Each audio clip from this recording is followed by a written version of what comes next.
Hello friends, welcome to our channel R K classroom. আজকে আমরা class 8-এ chapter 7-এর একটা বড় প্রশ্ন নিয়ে আলোচনা করব, খুব গুরুত্বপূর্ণ। প্রশ্নটা হচ্ছে ভারতের সশস্ত্র স্বাধীনতা সংগ্রামে সূর্য সেনের অবদান আলোচনা করব।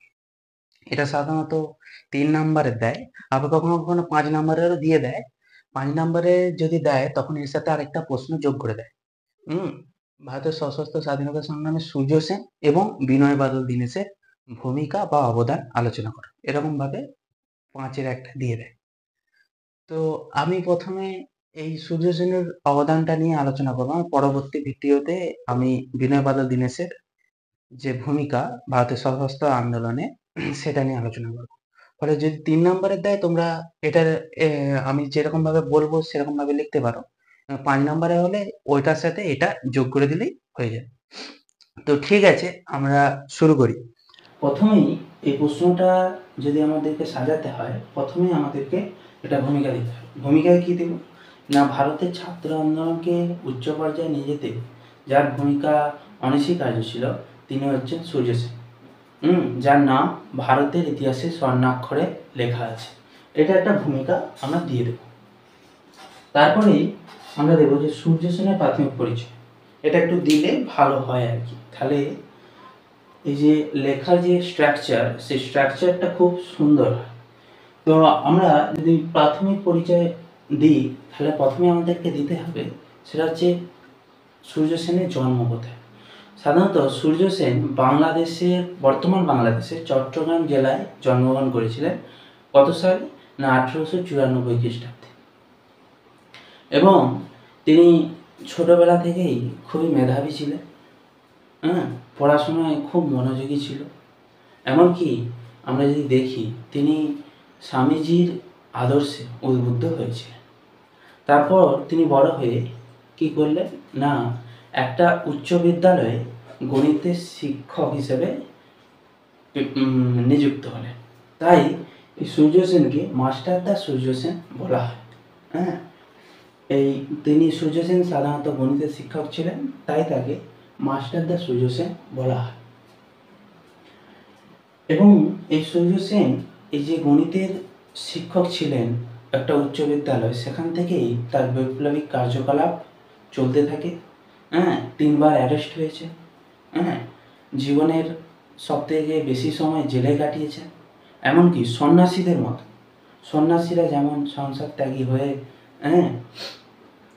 ঘুরে বেড়ায়, তেমনই সূর্য সেনও সংসার ত্যাগ করে বিভিন্ন দলবল নিয়ে, অর্থাৎ বিভিন্ন বিপ্লবীদেরকে নিয়ে তিনি কিন্তু ঘুরে বেড়াতেন। তো তারপরেই আমরা দেখব যে চট্টগ্রাম হস্তাগার লুণ্ঠন। মাস্টারদা সূর্য সেনের একটা, যদি সব কর্মকাণ্ডের মধ্যে থেকে একটা গুরুত্বপূর্ণ কর্মকাণ্ড ছিল, সেটা হচ্ছে চট্টগ্রাম হস্তাগার লুণ্ঠন। এই চট্টগ্রাম হস্তাগার লুণ্ঠনে আরও অনেকজন ছিলেন। স্যার প্রীতিলতা ওয়েদেদার, শান্তি ঘোষ, গণেশ ঘোষ, লোকনাথ বল, অনন্ত সিং। তা এরা কিন্তু এই মাস্টারদা সূর্য সেনের সাথে চট্টগ্রাম হস্তাগার লুণ্ঠনে যোগ দিয়েছে। তো 1930 খ্রিস্টাব্দে 18 এপ্রিল চট্টগ্রাম হস্তাগার লুণ্ঠন করল। এবং লুণ্ঠন করেই 22 এপ্রিল কী করলো না, জালালবাদ পাহাড়ের ওপরে এরা সেই লুণ্ঠন করা অস্ত্র, সেখানে সেই লুণ্ঠন করা অস্ত্র নিয়ে তারা কী করলো না, জালালবাদ পাহাড়ে আশ্রয় নেয়। এবং ব্রিটিশ পুলিশ জানতে পেরে তারা কী করলো, ব্রিটিশ পুলিশ কী করলো না, ওই জালালবাদ পাহাড়ে গেল এবং ওই ব্রিটিশ পুলিশের সাথে বিপ্লবীদের একটা যুদ্ধ লেগে গেল। এই যুদ্ধে 11 জন বিপ্লবী নিহত হলেন এবং গেরিলা যুদ্ধের কায়দায় বিপ্লবীরা বিভিন্ন দিকে ছড়িয়ে গেলেন। এবং মাস্টারদার সাথে ছিলেন গণেশ ঘোষ, লোকনাথ বল, অনন্ত সিং, এরা কিন্তু নির্মল সেন, এরা কিন্তু এই মাস্টারদা সূর্য সেনের সাথে ছিলেন। এরপর মৃত্যু।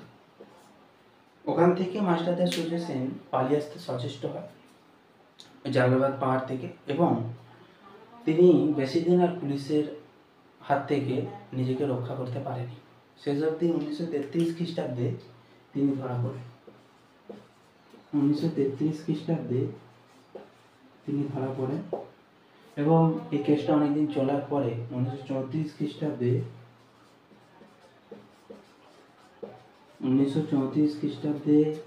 12ই জানুয়ারি তার ফাঁসি হয়। 1934 খ্রিস্টাব্দে 12ই জানুয়ারি তার ফাঁসি হয় এবং তিনি ভারত মাতার জন্য নিবেদিত প্রাণ হয়েছে। শেষে একটা উপসংহার দিতে হয়, আমরা দেখব।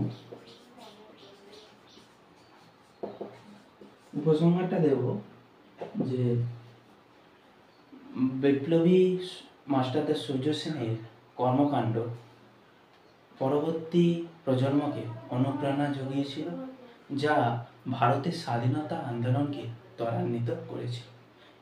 এটা উপসংহার দিলেই কি হবে না, উত্তরটা কমপ্লিট ভাবে লেখা হবে, বোঝা গেল? এবং তোমরা ফুল নাম্বার পেতে বাধ্য, বোঝা গেল? তো ঠিক আছে, আজকে আলোচনা অবধি।